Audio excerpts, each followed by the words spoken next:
This is our last session. I wanted to start by, let's go over what we have already discussed, and then I want to bring us squarely to where I want to lead us today. I will not go as long because one, I want to give people an opportunity to share a story. And two, I really like any questions, anything that I've not covered that maybe you want to hear more about. This is definitely the opportunity to do that. So let's start with a quick recap. So week one, what did we discuss?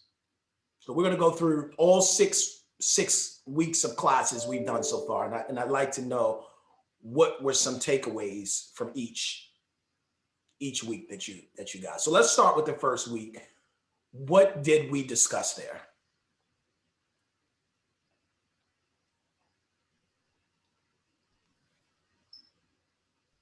I recall that we asked, you're asking what the key lesson was. The key what? Lesson. Meaning what? I don't know if like the takeaway point.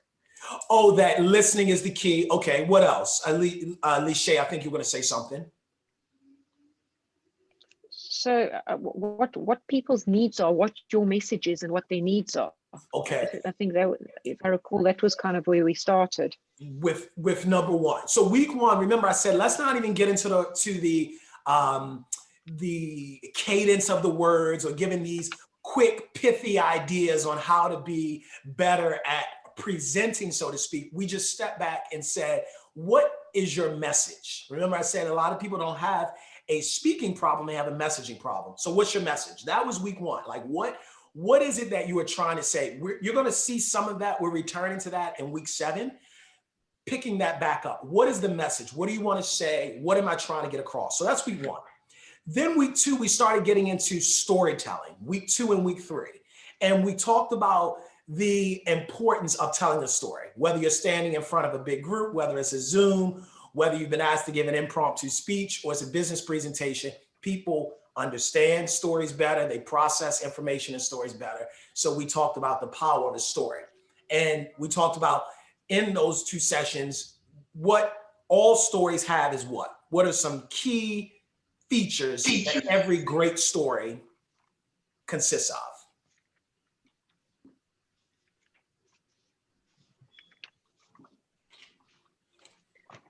Relating to, no, don't worry. No, you were right. Relation, connection. Common experience is the common experience. Yes, and even if you don't get the exact words that we said before, I know we might. Connection, common experience, and credibility. Connection, common experience, and credibility. That's really what makes every great story a great story. There's some level of connection. Somewhere, somehow, I'm able to connect. And that connection has to happen. It needs to happen quickly, and it happens deeply. We talked about that common experience, which is that as I'm talking, there's something that you can relate to. This goes beyond just a mere connection. This goes beyond, I was interested in what this person said, or it sounded nice. This is, I saw myself in their presentation. I heard myself in their story. Remember, we went over week 2, the story of the man who speaks from behind the lectern at the graduation about how he learned everything from a 3rd grade dropout. That was his theme. Connection, credibility, connection, common experience, and credibility. What is your credibility? What makes you able to tell the story and other people can't? Why can you tell the story and why should we listen to you? And then we talked about the power of the authenticity, the power of having a theme. So then we talked about those subtle things that push a story. There's a theme, there's passion, there's emotion. That's where that connection comes in. It's not just that I'm telling you a story again about something else that happened, but I'm deeply invested and I am transmitting that investment, that energy, that all of that is going into my presentation. Remember, we talked about the importance of pay attention to how you feel, because how you feel is what's going to come across. That leads us to week 4, 6 core areas of communication that we spoke about. So who wants to talk to us about the 6 core areas? We talked about 3 being nonverbal and then 3 being verbal.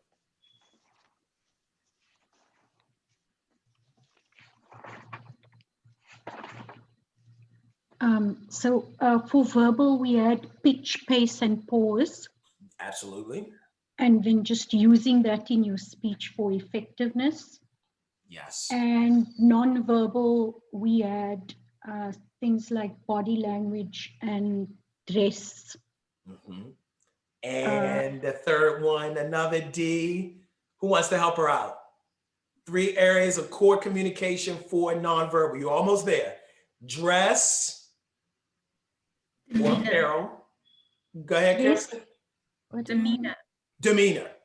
So body language, which you said, and demeanor. And remember, in that week, we showed Jennifer Hudson, the singer, and how she's telling a story. And we talked about everything from what she wore to her body movements, to the sparkles on her dress, to the fact that she started by singing notes slowly at the beginning to create that suspense.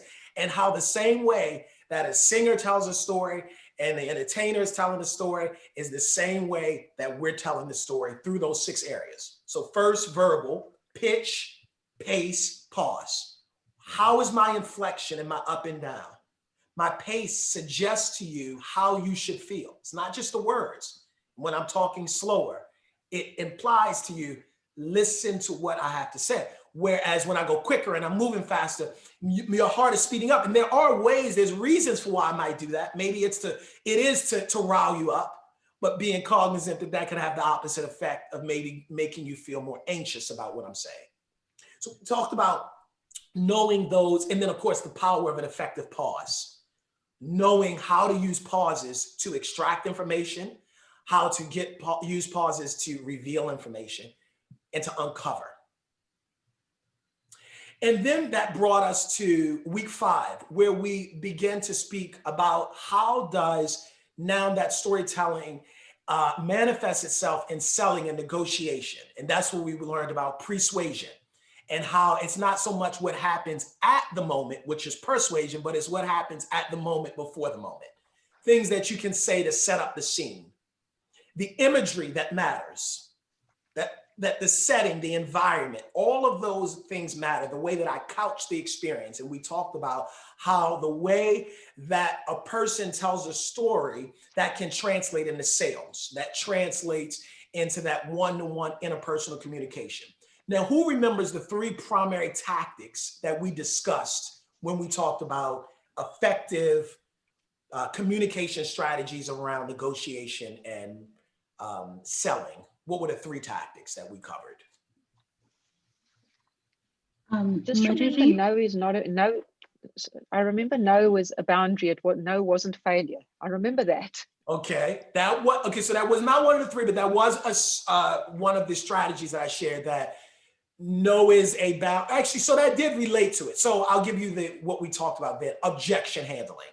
So we talked about how to handle objection when somebody says, "Oh no, that's not right," or "That's too expensive," or "I don't want to do that." How do I accept the objection, not dismiss it, show that I've understood it, and move on?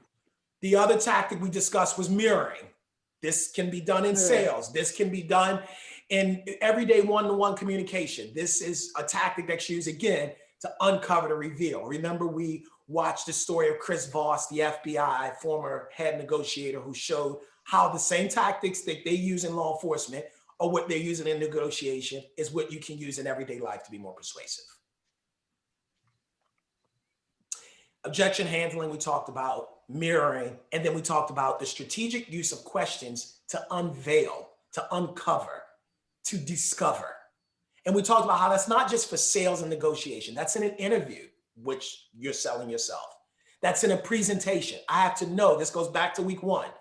I'm not just going to get up and just start talking. I have to do a needs assessment. How do I do that? I need to ask questions.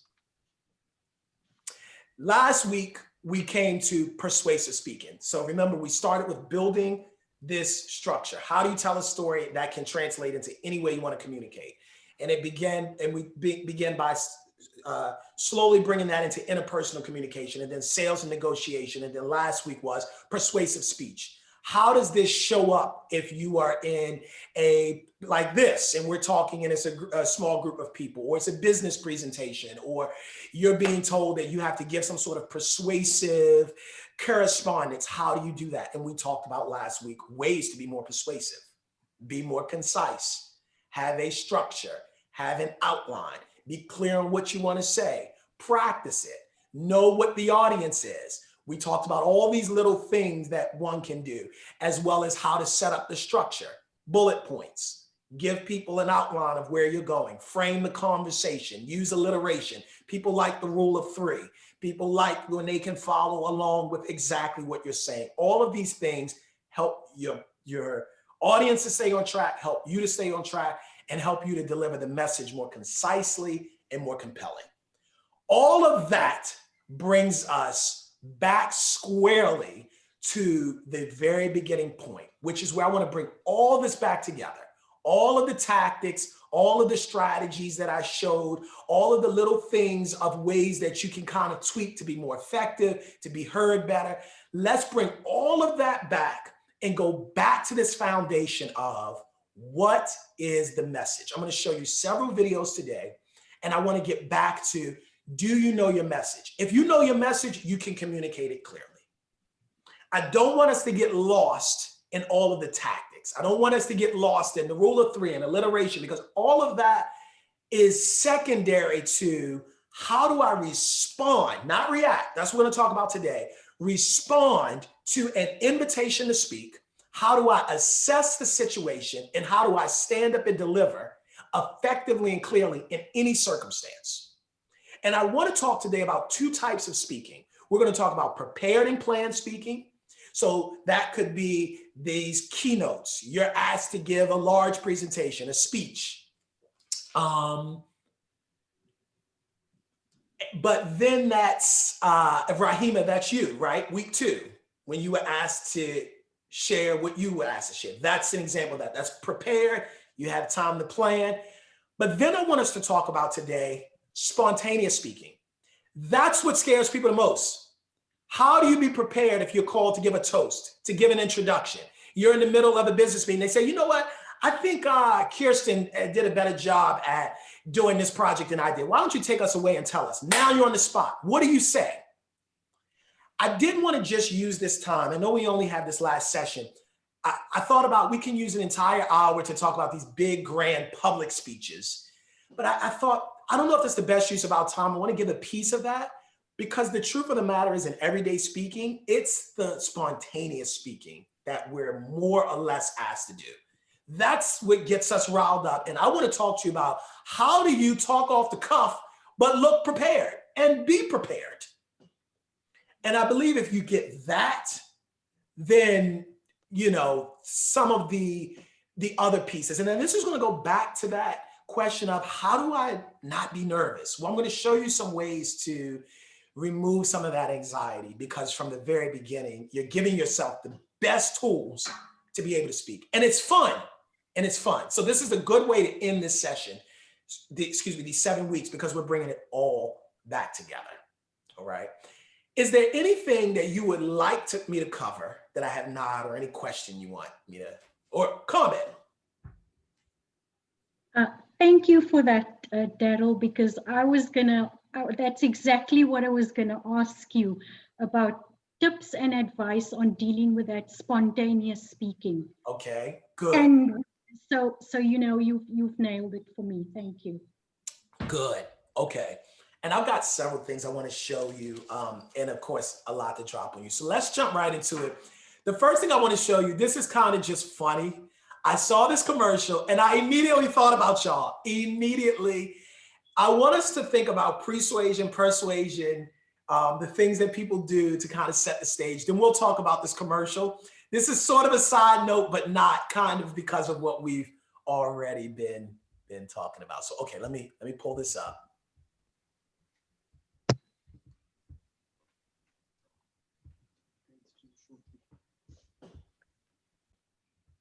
Rescue dog. This is Nancy. But really, who rescued who?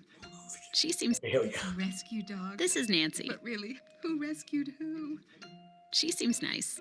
She even offered you a homemade cookie. Fresh out of the oven. So when she said your trade-in was worth $12,000, you believed her. Until you realized it was all a lie. Is her name even Nancy? There's only one way to be sure. About your appraisal, at least. Start with CarMax and get a custom offer good for 7 days. The way trade-ins, appraisals, and car selling should be. CarMax.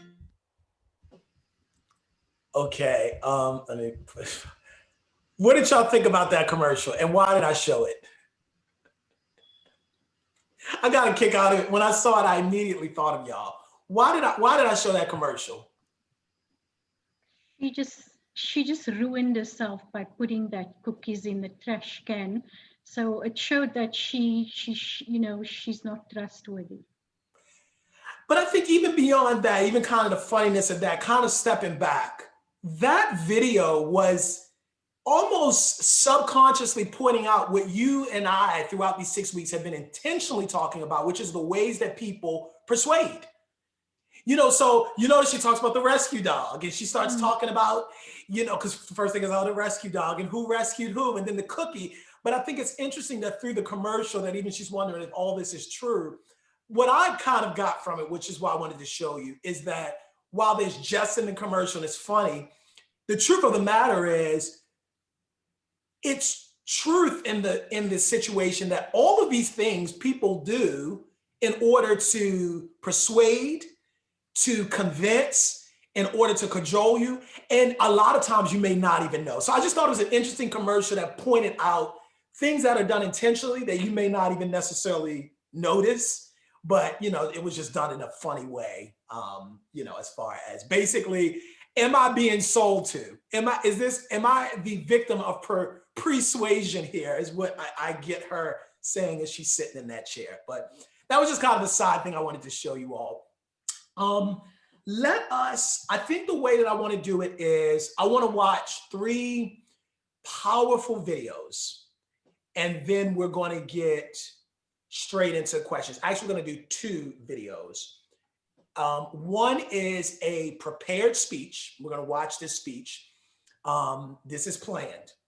Remember we talked about, okay, what does a planned speech look like? He was asked to give a speech on a topic, and now this person is coming and delivering. So we're gonna watch that.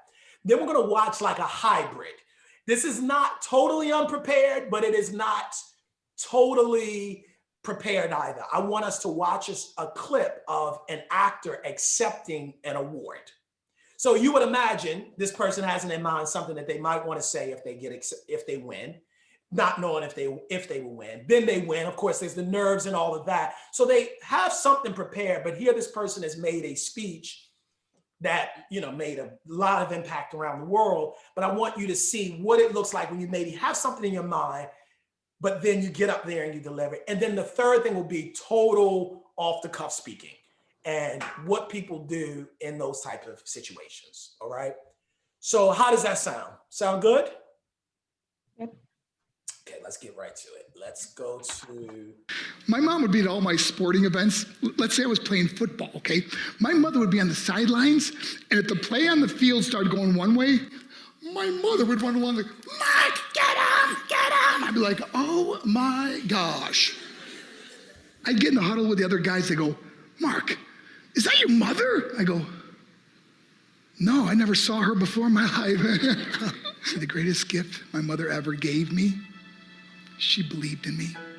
I have overdosed on drugs on 3 occasions where I should have been dead. But I believe I was kept here for a reason. You show me your friends, I will show you your future. How do I know this? I hung out with losers, and I became the biggest loser of them all because I gave up everything I dreamt about as a little boy because of who I chose to surround myself with. My friends would drive me home at 2, 3, 4 in the morning. We'd be drunk and high, laughing in the car. We'd pull up in front of my house in New York. They go, Mark, the light's on. I go, oh man, my mother's up. See, my mom wouldn't go to bed until she knew her son was still alive. I'd walk in, she'd say, hi, Mark, how was your night? I go, it was good, Mom, I'm just gonna go to bed. She goes, can I talk to you for a minute? I go, Mom, I'm tired, I'm just gonna go to bed. She goes, Mark, I haven't seen you all day and all night. Can I please talk to you? I said, man, just leave me alone. You bug me. I'd slam my bedroom door. on the one person who believed in me. I was on a worldwide tour and we were wrestling overseas in Japan. After my wrestling match, I went upstairs in my hotel room and I fell asleep. There was a knock at my door at 3 o'clock in the morning. I got out of bed and I looked through the safety window and I could see it was a Japanese promoter. So I opened the door and he said, "Mark, you need to call home. There's been an emergency." I went and got on the hotel room phone. I called back to the United States and said, "Hey, what's going on?" They said, "Mark, I don't know how to tell you this." I said, "Just tell me what happened." All of a sudden they started crying. They go, "Mark, I can't tell you." I said, "Just say it." They said, "Mark,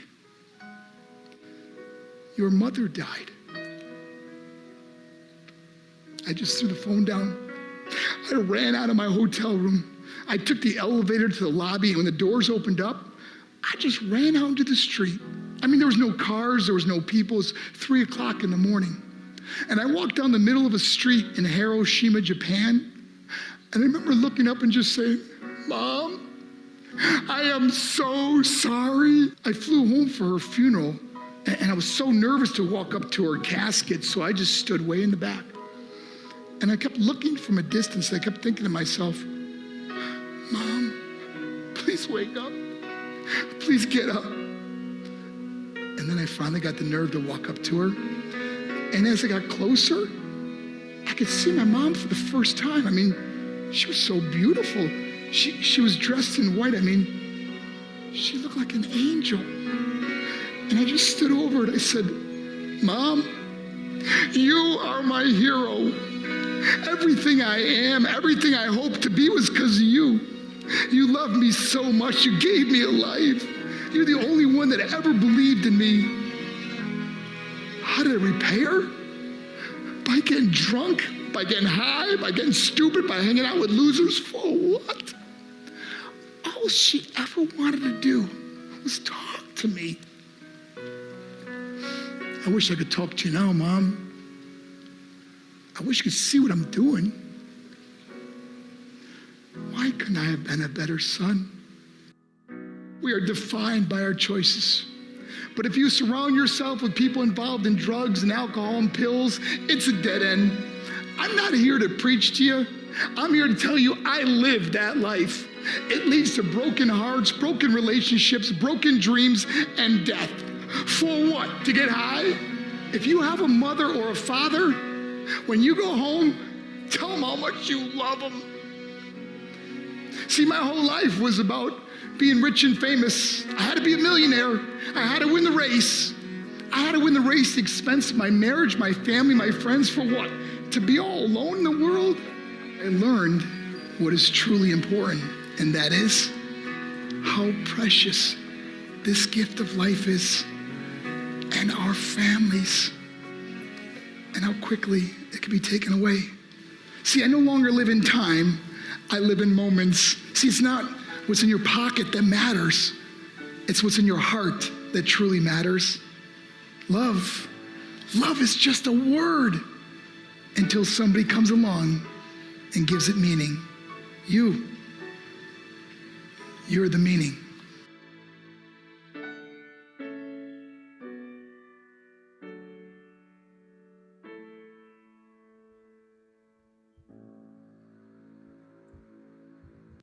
Incredible, isn't it? Yeah, Yes, so with sad. incredible. Oh. Hold on to that. We're going to talk about it, but I want you to see this right behind it. This one's a little shorter, 2 minutes. Thank you very much.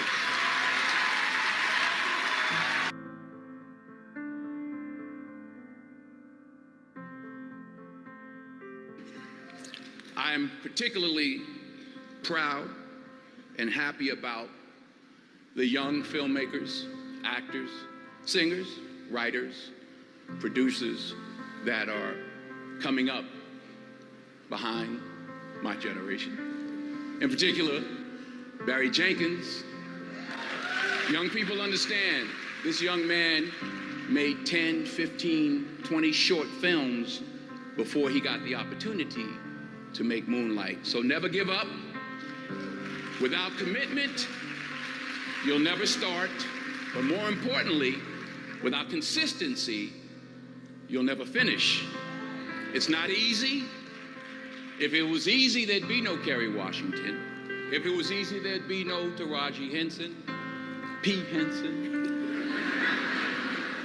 If it were easy, there'd be no Octavia Spencer. But not only that, if it were easy, there'd be no Viola Davis.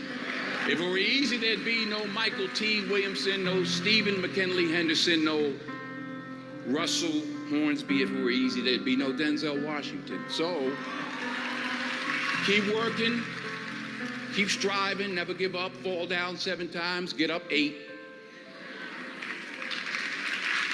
Ease is a greater threat to progress than hardship. Ease is a greater threat to progress than hardship. So keep moving, keep growing, keep learning.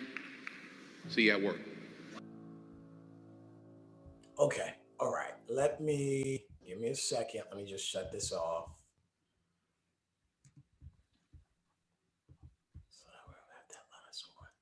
All right. So just from a second, is it possible to watch that and not feel better? I mean, I don't care what you're going through. You may not walk away happy, but do you not feel a little better about yourself, your situation, your life, something than you did 10 minutes ago? Yes. We're going to talk about this, but I want to just kind of just stop and just pay attention to how you feel. Pay attention to how you felt when they talked. Listen, they're not the only people that accepted awards, that gave speeches. This happens millions of times every day. But the great communicators say something that sticks with you and it moves you and it changes you. The secret to great speaking, what do you want to say? What made Denzel, and I don't know the other gentleman's name, I need to find it out, but the first one, I mean, I cried when I've cried the first time and the second time I saw it. The third time, it was just a tear that came out, I didn't boo-hoo. So I'm getting better. But it was so transformative. That's what I wanted to show those. They had something to say. If you don't have nothing to say, and I know it's not grammatically correct, but I'm gonna say it again. If you don't have nothing to say, sit down. The problem is you have a lot of people that give these talks and they really don't have anything to say because they're talking, but they're not adding anything new to the space. So the first question you really have to ask yourself, remember we talked about, I think it was 2 weeks ago, writing at the top of the paper. Actually, I think it was last week. I want my audience to do this after I speak. That helps us to frame, even when I write that down, what is my intention? Remember we kept about intentionality. So I want you to ask yourself, okay, it's past 6 weeks, I've been sharing all these things, but let's step back. The first thing you have to ask yourself when you get ready to speak is, what do I want to say? So let me ask you this. Let's talk with the first person. What did he say? Clearly he said a lot, and there's no way you're going to regurgitate 8 minutes of words. But he had a message. If you had to put his message into your own words, what's that message? What was he attempting to convey? I was trying to say that the people that you associate yourself with end up being a reflection of who you are as a person, and that if you are led astray by people, then you will find yourself in a position where you don't really appreciate what you have and what's around you. Okay. Kind of to become that, and he canvas it within a personal story of development about his mother and his drug addiction. Okay, what did you get from it, Rahima? Well, I think his most important message was at the end, where he said that you have to live in the moment, and that the most important thing is love, which you get from the people around you, the people that are important to you. So pay attention to it. Don't take it for granted because it might not always be there. Lishay? Yeah, I'm with Rahima. I mean, for me, the message was live in the moment. It's not about time, it's about the moments. Okay. So notice everybody got something slightly different, but it's still around that core, that feel-good message. Remember we talked about last week, the importance of what do I want to say and how do I need to make my audience feel? Remember that, write that down again.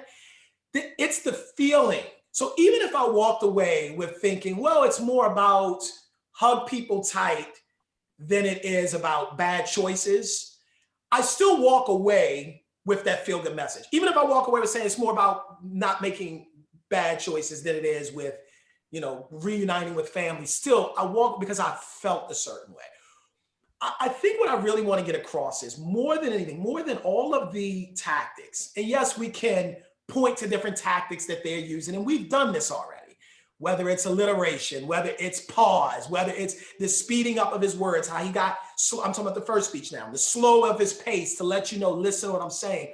All of that is ancillary and secondary to the foundational piece, which is, what do you have to say? He had a powerful message. But the second thing that ties both of those together, both him and Denzel, they both had something that they wanted to say, and they were able to clearly show emotion. This is key.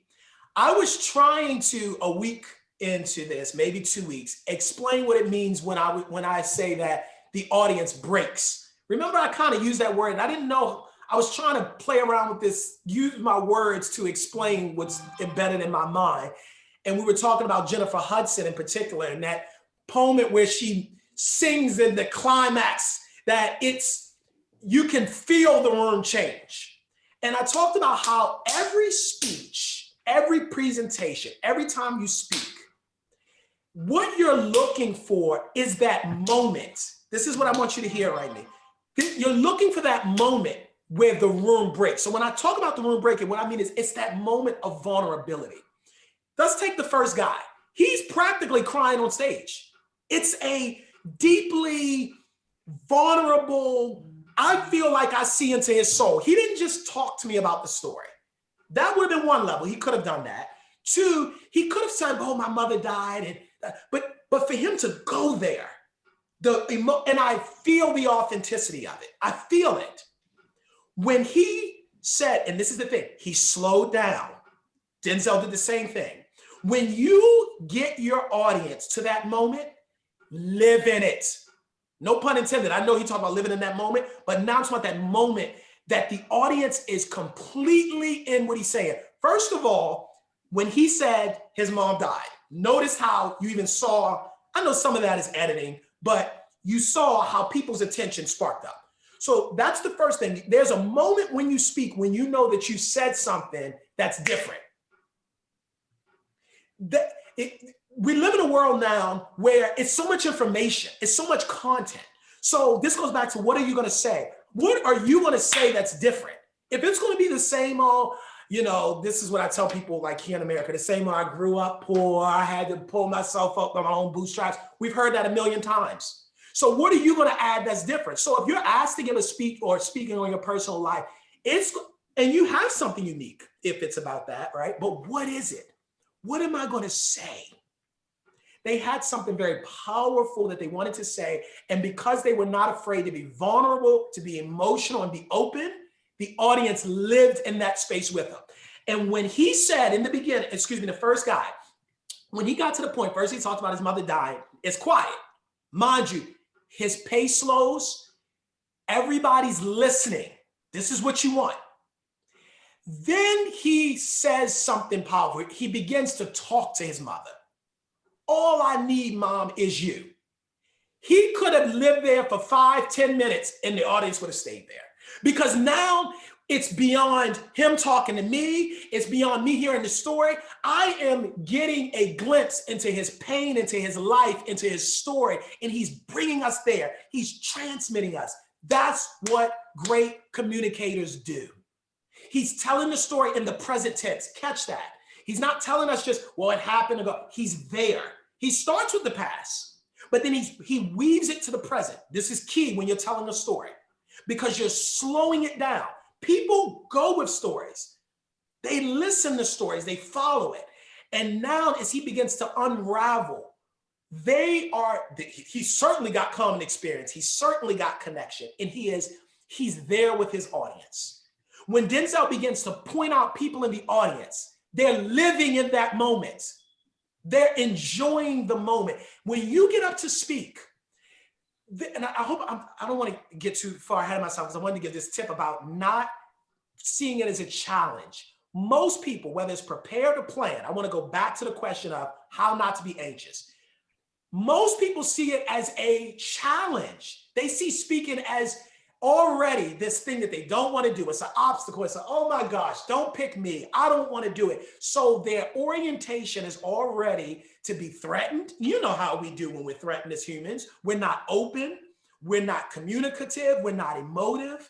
And so the key to relaxing some of that nervousness and all of that is to see it as an opportunity.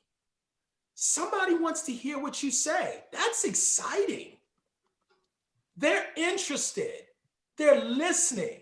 They may not listen long, not in the days of Zoom where everybody's doing 2 things on every conference call. You may not have long, but you've got a moment to say something. And what the heck are you going to say? And if you don't have anything to say, then sit down and shut up and just be, but if you have something to say, then let's talk about it. Denzel wanted to tell that audience, this isn't just about me. It's not about you. It's everybody that's coming after us. It's for all of the people that are watching, all of the young people who never thought that they could get a shot. They too can do it. We heard him talk about persistence. Barry Jenkins went 15 times, 20 times before he finally got the groundbreaking Moonlight role. Everybody can relate to that. Even if you don't know who Barry Jenkins is, even if you never watched Moonlight, you know what it's like to persist and to fail and to get back up. So he knew in his mind, that's what I want to talk about. He had in his mind something, and because he had something powerful to say, it comes across. So what's my message? What do I want to say? Before we get into me showing you spontaneous speaking, I want to shift now into, because this is going to help directly shift into, how do I get prepared for unplanned speaking? It sounds, like an oxymoron. How do I plan to be unprepared? All right. So let's talk about that.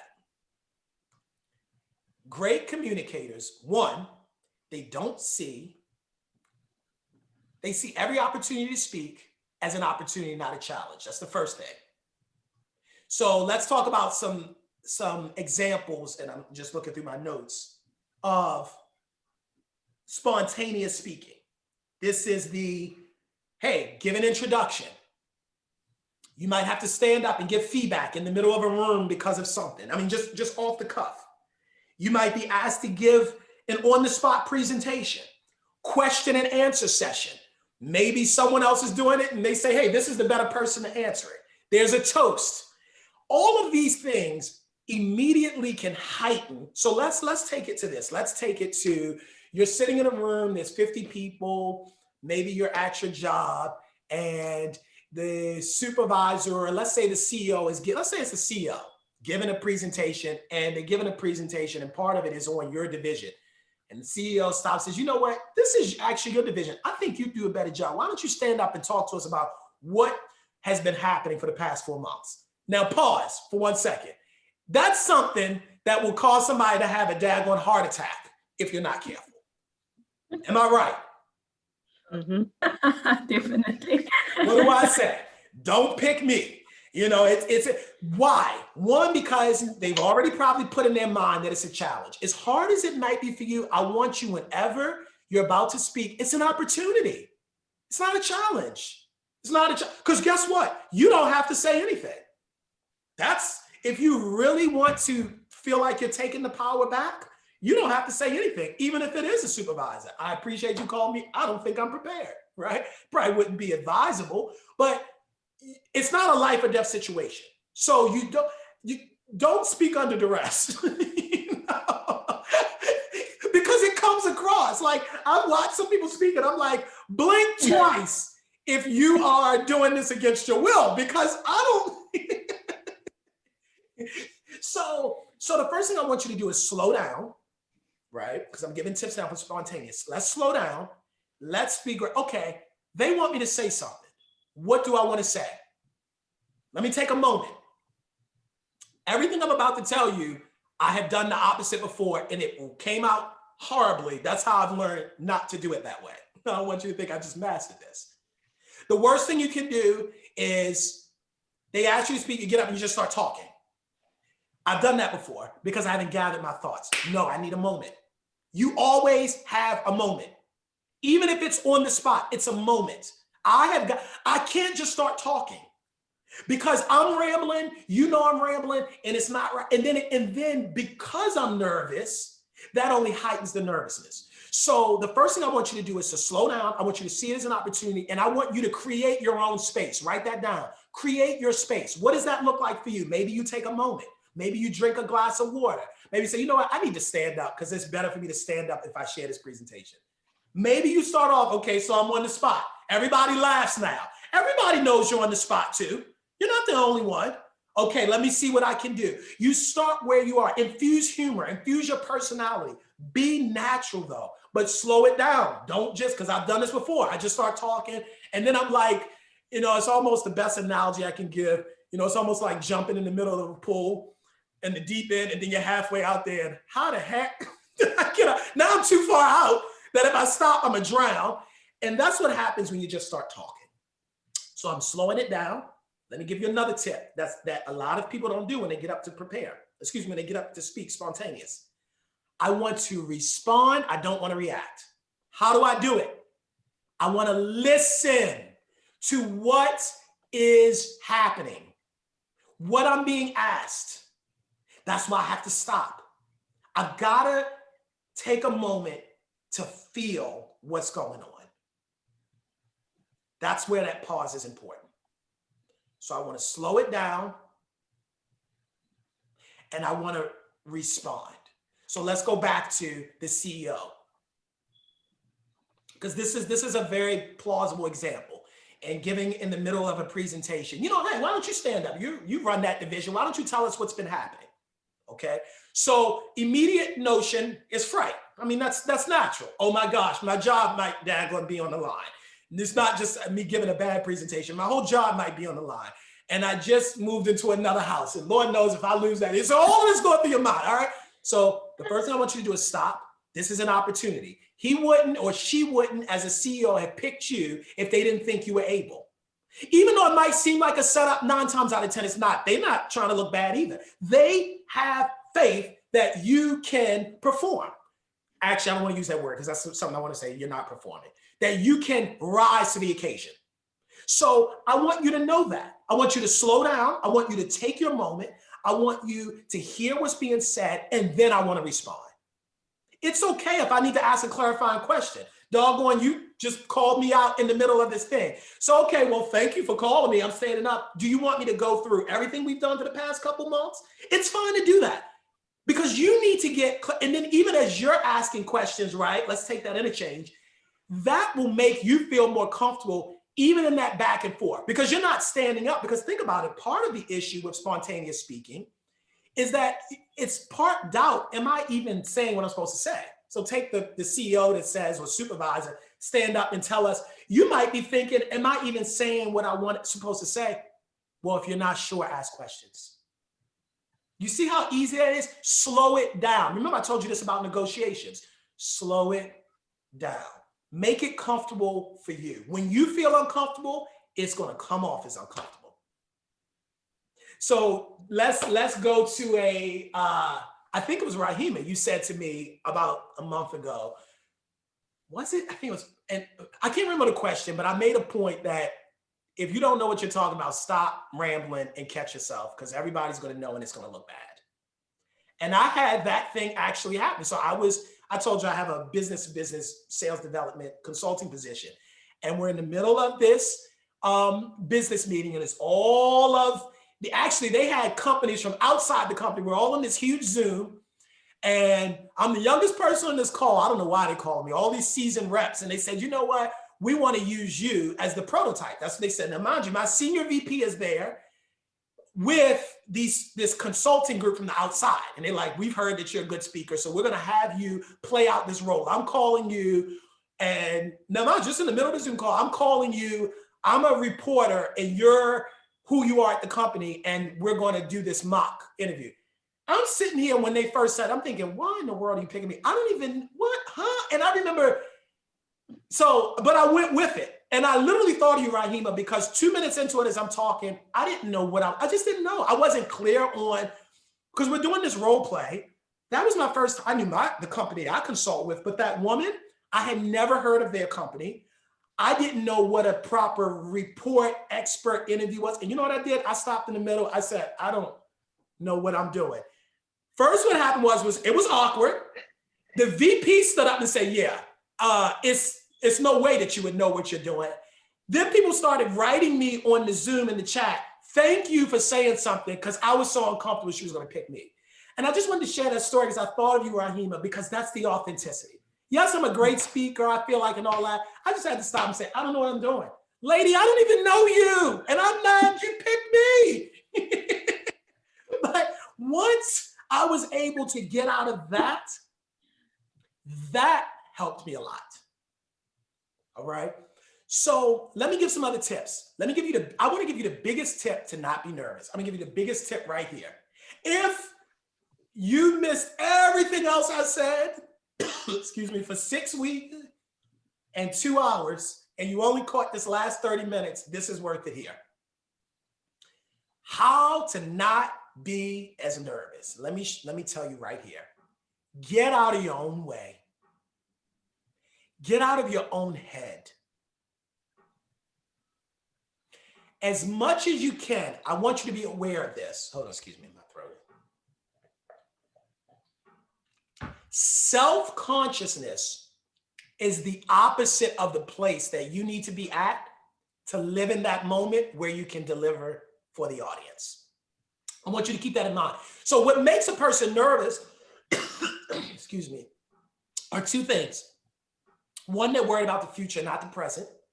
So let's go back to how do I not be as nervous? Stay in the moment.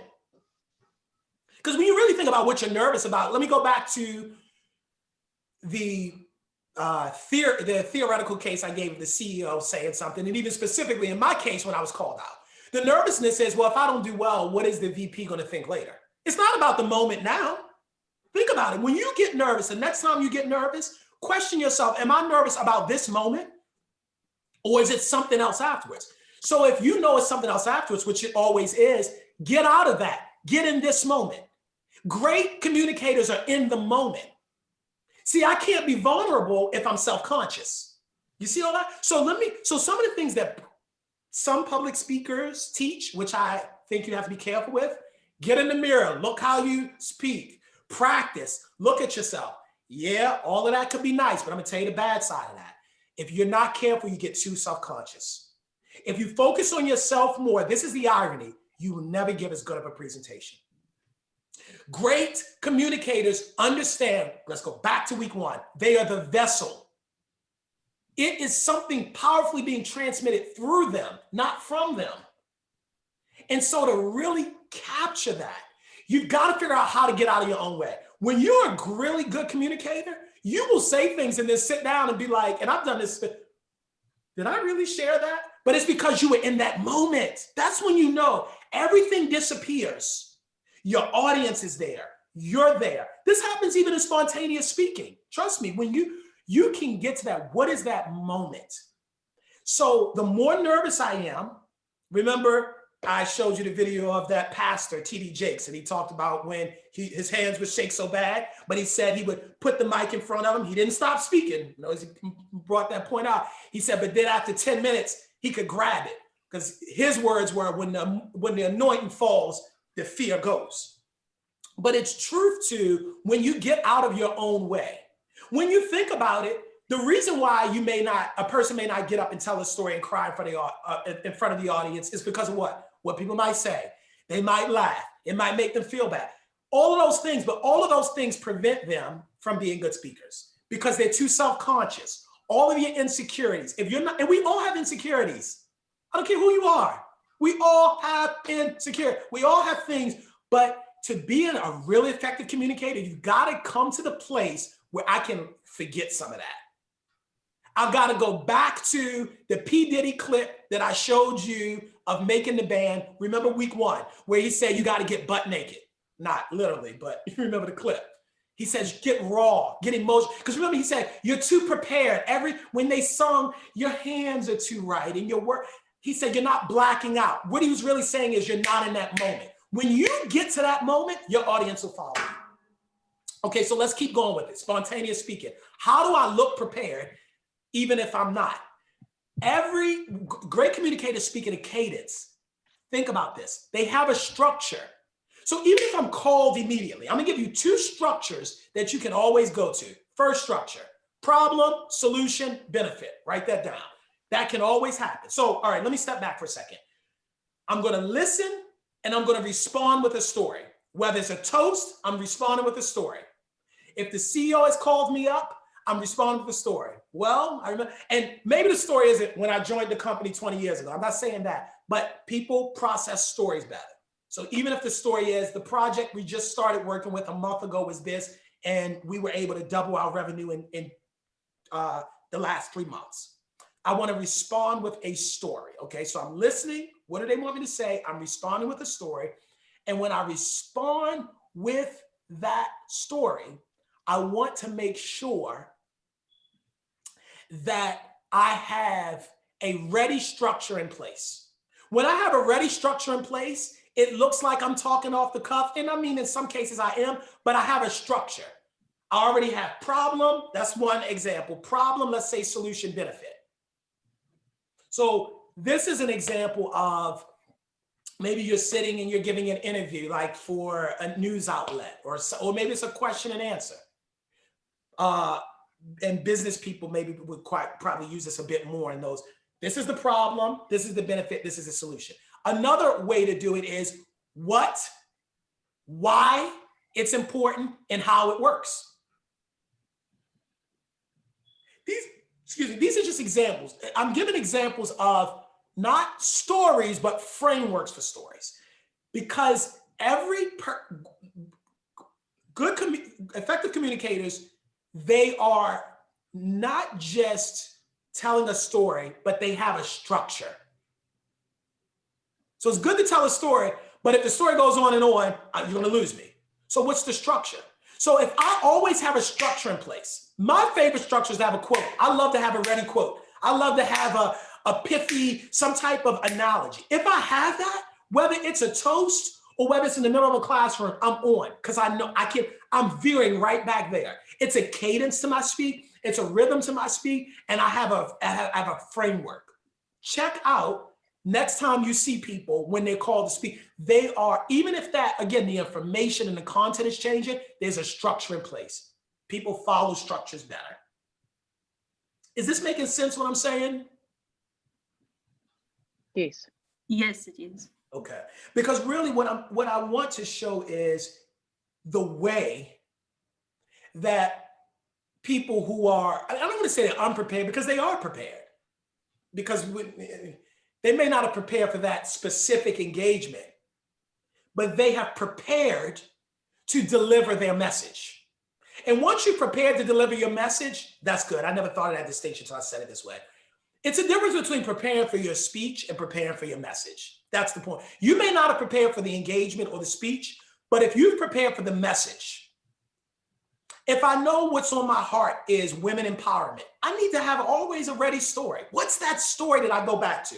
What's the one story that I know every time when I tell it about women empowerment, it gets the audience's attention? That's what you want to lead with. Pay attention to how people listen to the stories you told. Now, maybe you need to tell it better, or maybe it's a story you just need to get rid of. But you have the story, you have the structure, you have those things. So now you're able to better navigate a so-called unplanned situation. So have a structure. We are talking about living in that moment. Get out of your own way. And now I want to give an acronym called BRIEF. I've heard this from someone else, but I thought this was great. So it's an acronym called BRIEF. And then I want to talk about the power of engagement. So BRIEF, acronym. First, believe. Believe what you're saying. This is bringing this all back together. We've all been in a situation where you've given a presentation and you were handed notes from someone else to give that presentation. Usually it's a disaster. And why is that? Someone else's words. Yeah. It's hard for me to believe. You're not feeling it. There you go. It's not your story. It's not my story. I've got to customize. And I don't think I used that word yet in this session. Remember I talked about before slowing down, hearing. I want you to write that word customize. I've got to customize. I did talk about creating the environment. I've got to create an environment and I've got to believe this. Check yourself. Ask yourself, do I believe what I'm saying? And there's different levels of belief. I mean, you have interest, you have belief, and then you have core conviction. And when you're speaking on something you're interested in, it never comes across the same way as when you speak about something that there's a core conviction. Because that comes from the depth of you, and that's what connects with people. So believe what you're saying. Secondly, rehearse, breathe, rehearse. So maybe I can't rehearse for the engagement. I mean, to give a quick toast, right? But I can rehearse. What is my message? What is my story? What do I want to say? That's the question I always want to be asking. If I'm passionate about women empowerment, if I'm passionate about democracy matters, if I'm passionate about my country, what are the stories, the anecdotes, the things that I wish everybody knew? What do I know that they don't know? And this is my opportunity to say that. So rehearse it. Because what rehearsing allows me to do is, how does it sound? How do I feel saying it? And maybe I should say it this way instead of that way. Interesting. What am I saying that's interesting and that's different? I finally got to the place because somebody said, well, when are you writing another book? I said, when I have something different to say. There's so much content. There's so many books. It's so much YouTube. I just don't think it's worth saying what everybody else is saying. And whenever you get up to speak, I think you really want to ask yourself, what am I saying that no one else is? I watched this presentation by Buzz Aldrin, and I really thought it was interesting. And he talked about how he and Lance Armstrong were, actually, no. It was about Buzz Aldrin, not him himself. But they were talking about him and not Lance Armstrong. Who's the guy that went to the moon? Neil Armstrong. That's bad. Okay, see, okay. Y'all don't tell people I did not remember his name. But he was making the point that two people went to the moon. One person never spoke about it, but Neil, but Buzz went around for the rest of his life giving these speeches and all of that. And he said that he feels like, and Buzz Aldrin toward the end of his life later said, he felt an obligation. I went to the moon and 7 billion people in the world never did. I got to see something no one else did, and I felt I had a responsibility to share. I'm telling this story because when you have something powerful that you want to share, either that you've seen, that other people have it, a perspective that you feel like other people that don't have, those are the things that make people sit up straight. That goes back to the question, what do I want to say? Those are the things I want to, the things that make people sit up, the things that people make say, the things that people raise their eyebrows, the things that people you don't hear often, that's what's worth saying. So what do I want to say? I want to have a ready structure, and then I want to deliver. Okay, so interesting. What am I saying is interesting? The E is edit. Make sure that what you're saying, the more you rehearse, cut off the fat. Good communicators leave you with what you need, and the rest, is not there. If I have 1,000 words, I want to communicate 1, 2 ideas. I don't want to use 1,000 words to communicate 1,000 ideas. When you rehearse, when you have a theme, when you're focused, it comes across like I know what I'm talking about. And that's more persuasive. And that reduces your nervousness because I have a structure that even if I get pulled away, let's go back to that structure, I can come back to it. Even if I get far off because I get drawn away by maybe I'm in the middle of this, go back to the presentation that the CEO maybe has asked this person to give. Maybe in the middle of talking, standing up, they realize they're getting side eyes from the coworkers, or maybe one of their supervisors looking like, what the heck are you talking about? Okay, I can always reorient myself because I know my framework. If it's problem, solution, benefit, I go back solution, maybe because that's where I left off. If it's why or what the product is or what it is we're doing, why we're doing it and how, I have that structure. If it's story, give a quick analogy, give the quote, and then the takeaway, I have that in my mind, the framework. So I'm not lost. That's the point. I don't want you to be lost up there speaking and I have something that I can return to. And finally, F, have fun. It's not a challenge. I mean, it is a challenge in the best way that it can heighten your ability to deliver, but don't go into it. People, it amazes me how many people are more scared, how the fear of public speaking. And I still don't think I believe this. People that say that they rate that higher than death. I mean, what would be higher than death? I mean, would you rather be put on a guillotine or give a public speech? I don't even think that would be but I think the reason, I think of what Mark Twain said. Mark Twain, he's always pithy with his words. He said, I've been through some really bad things in my life, and some of them actually happened. And what he was saying is, I'll say it again, I've been through some really bad things in my life, and some of them actually happened. He talked about the power of fear, that you can put yourself through something that never really actually transpires. And that's what happens. You're given the invitation, I don't say you, the person is given the invitation to speak either a week in advance or right there in the moment, and immediately their mind goes to fight or flight, challenge, I hate this, and that completely orients the way that they have fun. People are looking, they're listening. And the best thing is when you're speaking and you see people listening, you can, look, and I want to tell you this, you're never talking to everybody. This is important for Zoom, where you might see some people are distracted or you're in a big room and something. It's never everybody. I don't care who it is that we point to as being a great speaker, right? There's going to be at least 1 billion people that's going to say that person doesn't do it for me. That's life. Don't take it personal, but there's somebody in the room that wants to hear what you said. And there's somebody in the room that probably didn't want to hear you at first, but if you do it right, now they want to listen. I can't tell you how many times when I would walk into, whether it was a detention center or whether it was in a prison, and I'm in the suit and I say, no, I know what that's like. And I might throw something and now their mind is shifted off because they thought they knew my whole story because of the way I dress and I talk. That goes back to those sit-up moments. What can you say that jiggers the audience off of, this is what I think I'm going to hear, another polite, kind talk or toast or whatever, and it jigs them off, and now, oh my gosh, I didn't know that's what you were going to say. Maybe that's a joke. Maybe it's just something that I say. Maybe it's a prop. I don't know. But the having fun, because that comes across. Lastly, engage. Engage.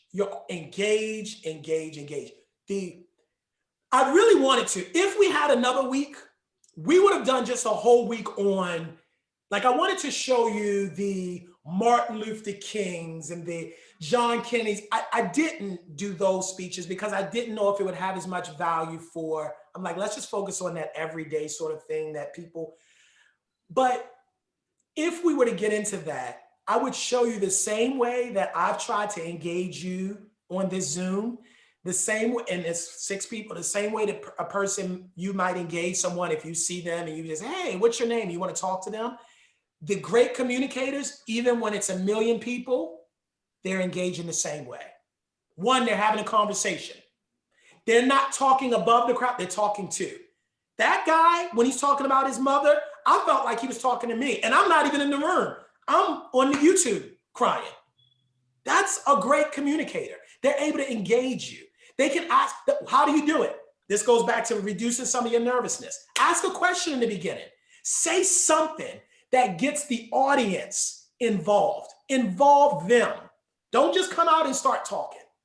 I do this. I've had, let's take churches, where they say, you know what, we got this powerful brother. Darrell, come up and say something. Now, I might already have in my mind what I want to say, problem, solution, I might have a story, whatever. But one of the things that I would do when I first started, I might say, God is good. And that just gets the crowd, woo! Don't get me wrong, God is good. But I'm trying to think, now you want to call me up here. What am I going to say? But I'm buying time. But see, check it. I'm in the moment. I'm in that moment. Live in that moment. Live in that space where I engage.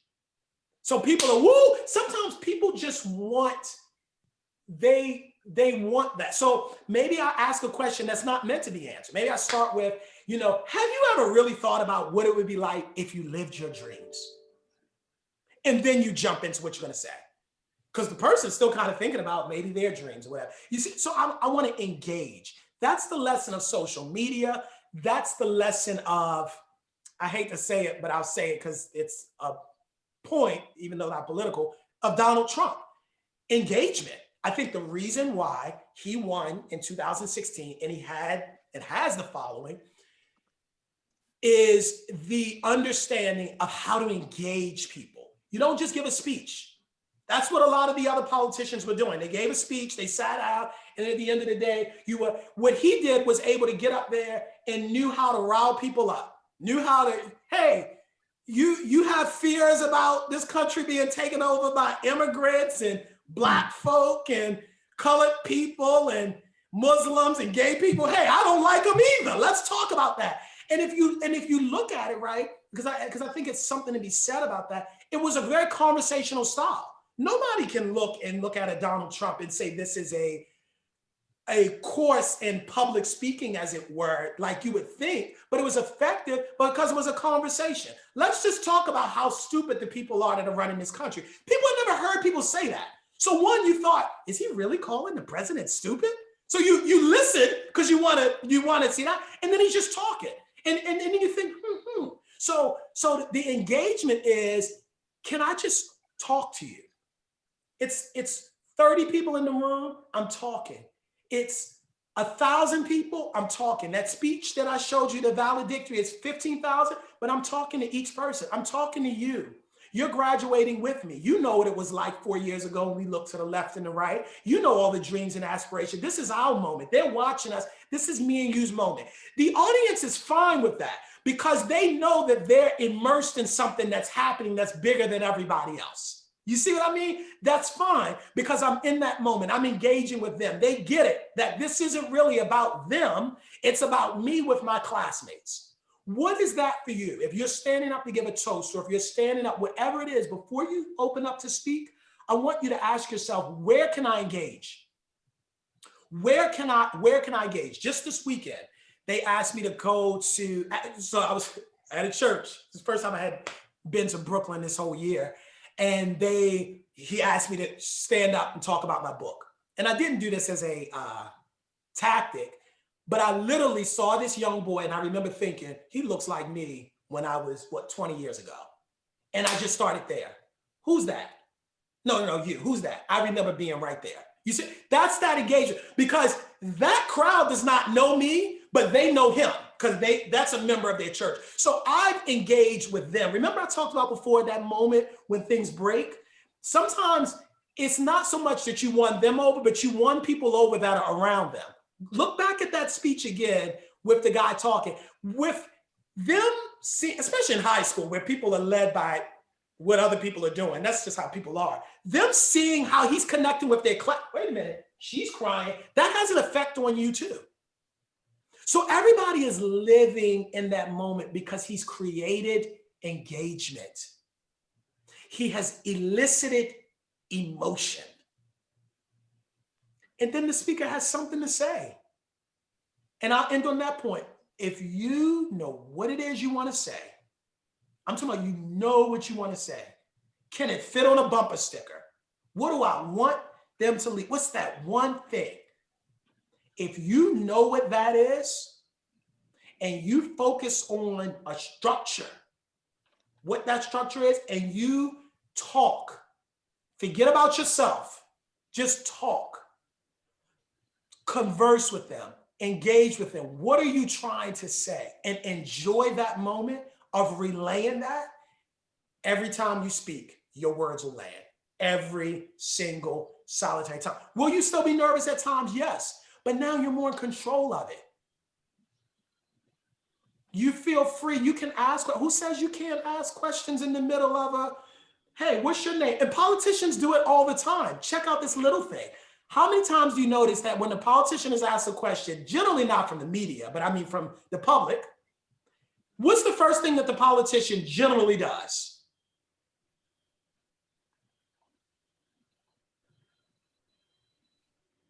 They get the question. Sir, what are you going to do about education? Or ma'am, what are you going to do? I have to stop saying that because women are ruling the world now, because we're about to have a woman president soon. So ma'am, what are you going to do about the economic policy in this country? First thing they do, 9 times out of 10, thank you for that question. What's your name?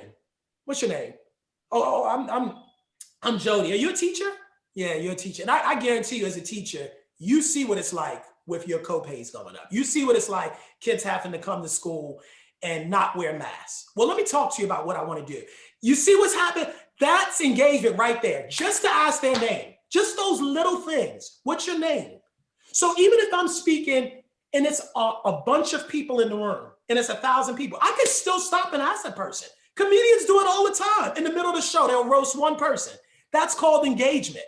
Because now I'm showing you, I didn't just have this prepared set that I had. I can stop in the middle and I can point out one person. I can stop and say, you right there. When I was in the back in that seat with her, the woman in the red shirt, I was in that seat 5 years ago. Now, everybody turns around to look at the seat. You see those little things? Whenever I get up to speak, I want to say something to get them to say something back or to move. That's a secret to engagement. Don't just start talking. And then at the end of the 15 minutes or 20 minutes, do you have anything you want to say? I'm sitting here like I was on Instagram for the last half. So no, I don't have anything to say now. But if you engage me at the beginning and I feel like I'm a part of this, and now you're telling me about your business, or you're telling me about your mother, or you're telling me about something that happened in your past, you're telling me about where we're going in the future, I'm there with you. All right, so I think I hope that of everything that I've shared, and all of this is going to be on YouTube. You can watch any of this. You can go back and see, because I know I've dropped a lot of stuff. But what do you think? I actually have a question more than a comment. So in the context, if you were in a context of like a business meeting or a lunch or something like that, and you were trying to engage your audience and your audience was only one person that you didn't know before, but there was a common link, like in terms of like a colleague or something, then what would an advisable question be to start that engagement that isn't too over-friendly because you don't know the person, but also to create that engagement where they feel as if they can, be on track with you? Great question. No pun intended. What question? That's a great question. But I cannot give a one-size-fits-all answer. So this goes to, I don't want you to react, I want you to respond. So little things. I'm interested when I walk in a room, what's around me, particularly if it's their office or if it's their room, because they've created that environment. If I'm on Zoom and I don't think it's weird, I might point something out that's behind them. They wouldn't mind, it's behind them. They put it there unless it's something that seems, there's a line between making small talk and actually being conversational. You never want to be that person that just, okay, we've all done that where, okay, you just, what are we really here for? Like, because the person, oh, how are you doing? You really don't care how I'm doing. But maybe you do. I mean, sometimes you do, but what makes it authentic is ask something that you're genuinely curious about. I guess that's how I ask. So if you're not interested in how they're doing, and I don't mean to sound rude, don't ask it because it sounds weird. So if you walk in the room, oh my goodness, where did you get that from? People like that. That's somewhere that can just start off. And as a matter of fact, I advise people, like in interviews, in some way to point something out. And you got to be careful how you do it. I mean, point out, that's your wife right there? Is that your wife? Oh, wow. That's not what we're, but you know, what I want to point out something, because again, that's creating that connection. And maybe it just starts with an engagement. I've done that several times. Oh, I've been there. So I point out, oh, that's neat. They may say something, yeah, I got that when I was in China. And then it's like, yeah, China. I've been to China. You've been to China? And now and that's happened several times because people don't think I went there once in college. Like, wow, most people haven't. So though, remember I told you, it's what happens before the moment. Persuasion, that's before the moment.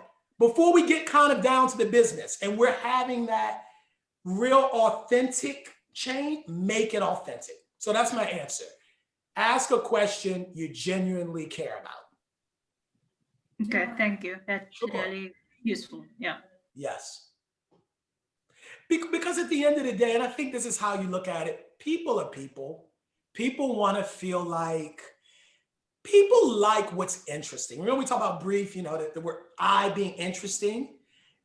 Think about an interviewer. An interviewer does how many interviews in a day? They might do 2, they might do 20. Take a person that's listening to your business presentation. You're not the only person that they heard. Take if you're walking into a room and giving a speech, chances are you're not the only one. So your personality, that authenticity, those are the things that really do make a difference, that make you stand out a little bit more than that other person. Being curious and questioning and confident, those are things that come off. Yep.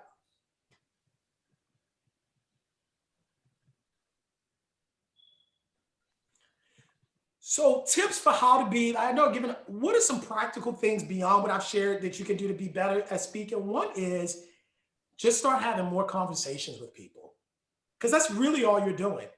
Get more comfortable at talking to people, at responding, listening to what they're saying.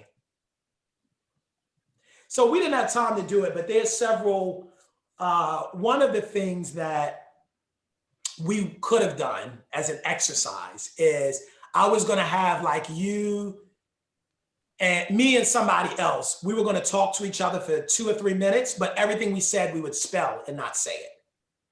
And that exercise is done. So instead of saying, I want you to go, I would say IWANTTOGO. I mean, I have to really think about it, but the point is, when you talk that way, you really listen to what the other person is saying. That's a practical practice to help you become a more active listener, because when you're spelling, I really have to listen more. The truth of the matter is, most times we really don't hear what the other person is saying. So that's why we're reacting and not responding. But if I listen and I hear it, now I can respond. So those are little things that a person, you know, like for instance, can do. There's another thing where they talked about, this was interesting, reacting versus responding. And so he tells the audience, he says, and it's a live audience, he says, on the count of 5, you're going to point to things in the room, but give it the wrong name intentionally. So if I'm pointing at this is clearly a book, I'd say cat, or, you know, animal, or pizza. And he's saying, this is what you're going to do. And it seems like weird. What are you having all these people shout these weird things and point different places? And he has people do it. But then he asks, how many people mess up? Because it seems to be the easiest thing, right? How can you mess that up? But what he's showing is, even when you get instructions early, what happens is we get in our own way. So your mind, just like I did, I started with cat and then dog, your mind tries to create patterns, or your mind ahead of it tries to create this scenario rather than just living in the moment. That's what he's trying to get. That's the point of that exercise, and just pointing and saying rather than trying to anticipate it. And that's what happens. So this is the way, that's the story I forgot to tell. I don't want you to think of, and I slipped when I said this, you're not performing. That's what adds part of the stress. If I tell you got to perform tomorrow, that's going to add the stress. You're not performing. You're having a conversation. Again, we're reframing how you look at it. It's not a performance. I don't want you to look at it that way. I really want you to look at it in the sense of, I am having an opportunity to share something, to educate, to enlighten, to inspire. Maybe it's to amuse. I don't know which one it's going to be, but I can do that.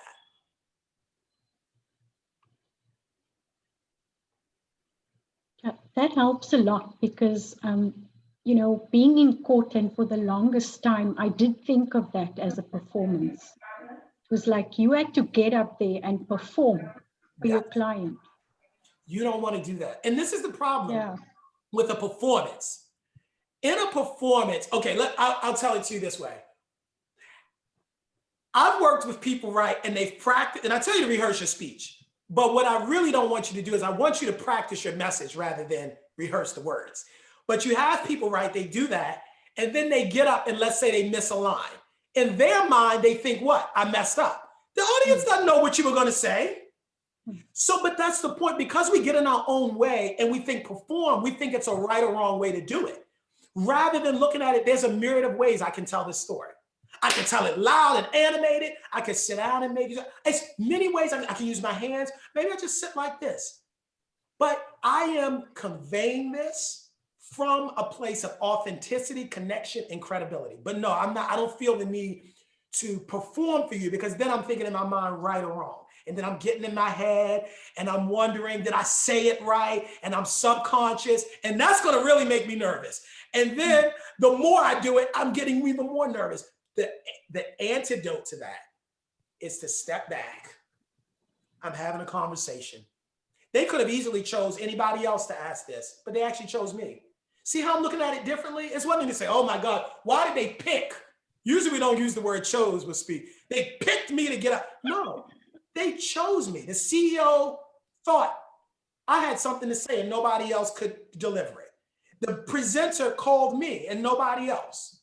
You know, so that's an honor, right? That somebody thinks I have something to say. And it's really not one just way for me to say it. So I don't want to give myself that fear or that anxiety and pressure. But now I am just communicating it because I have the floor. That's the truth of the matter. I have the floor. When you speak, you have the opportunity for people to listen, and you could say something that could change their entire life. But not if you don't have anything to say. And not when you get in your own way, you know? So as takeaways, look, continue to engage with me. Please do. I'm going to get from Lisa everybody's email if I could, because I want to, I want to follow you on like LinkedIn. Continue to have conversations with people. If ever you have questions, please feel free to reach out. But I hope what you got from this more than anything is the confidence to know you have it within you to give great presentations every time. I mean, my goal wasn't to, some things certain people are born with that other people just, just don't have. And that just can't be transmitted. But there are some intentional skills. And I feel like we've gone through a lot of the intentional tactics, but I hope more importantly, what you got is a perspective switcher of how to look at speaking, how to look at messaging, how to look at communicating, from commercials to singing, to comedians, to interviews, to business presentations, to debates. Oh, I didn't show you the last video. I just kept going on. It was another video to show you. Gosh. Darrell, we need a part 2 to this. That's how I forgot. Okay. I was going to show you debates throughout time, presidential debates and key moments. That was the off the cuff speaking. We never got to that. So, but I appreciate our time together. Yes, thank you so much. And I think if anything, you've given us a lot of information, but for me, it's just bringing all of those things into awareness that has made like a huge difference.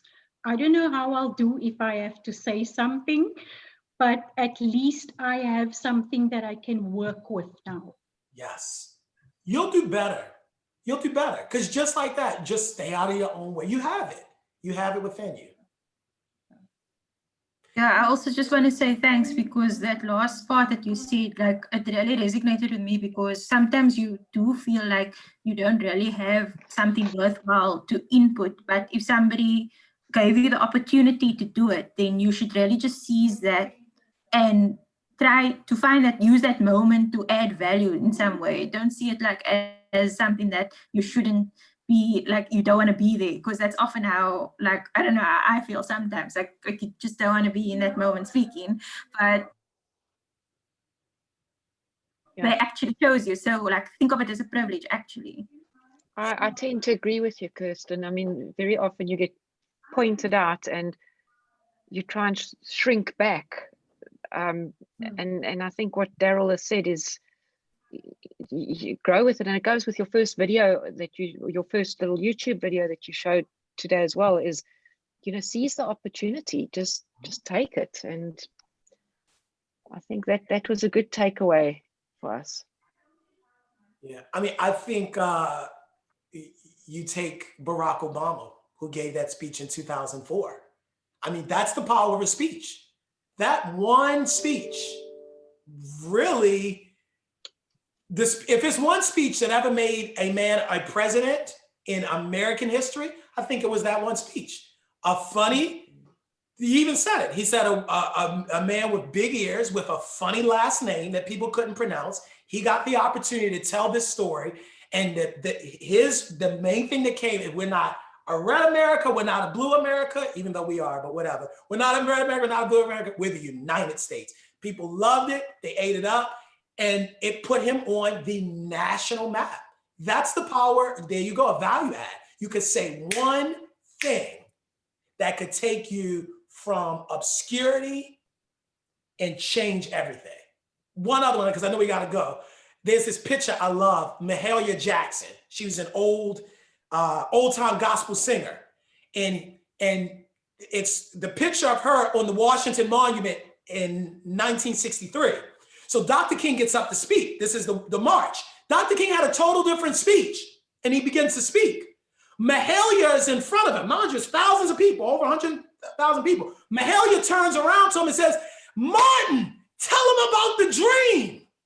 And that's when he switches and begins to give the speech that changes the way everybody sees themselves. That one day I want it to be that my daughters are judged by the content of their character and not the color of their skin. I have a dream. All of that came from, he did not prepare that. Mind you, he's a great speaker. It came from Mahalia said, "Tell him about the dream though, Martin." There you go. One saying changed everything. So I gotta go. I'll be on here with y'all. I'll be midnight and we're still going. I really appreciate it, you guys. And thank you. Yeah, send me presentations that y'all do. You know, I would love to see it when you get around to doing it, if it's recorded, because I'm excited to see what you do. Thank you, Darrell. Thank you so much. Yeah, and I'd appreciate if we could get the contact numbers, like the emails of everyone, like just to keep in touch. It would be cool. Definitely. If everybody tells me now it's okay, then I can send the emails of everybody that's in the group right now. So if you're yes, I'm good. I'm cool. Okay. Sounds good. Well, I really appreciate you all. You enjoy the rest of your year and holidays, and we'll be in touch. You too. Thank you. Bye-bye. Thank you, Darrell. Thanks, guys. Have a good one. Thank you. You too. Bye.